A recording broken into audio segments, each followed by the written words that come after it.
How to download Minecraft on iPhone. Hey everyone, welcome back to the channel. In today's video, I'm going to show you how you can download Minecraft on your iPhone.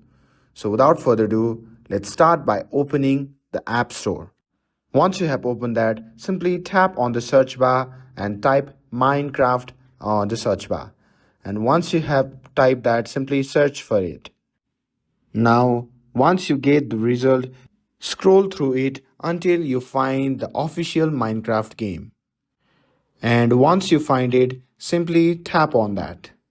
Now currently there is no free version of Minecraft available, so you will need to make a purchase to download it on your iPhone. Simply tap on the price displayed and then follow the prompts to complete the payment. You will need to provide details such as your Face ID or Apple Wallet information to finalize the product.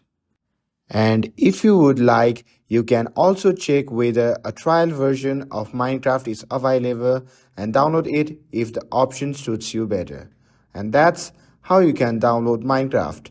With this, if you found this video helpful, then don't forget to like, share and subscribe to get updated for more videos. Thanks for watching and I'll see you in the next video.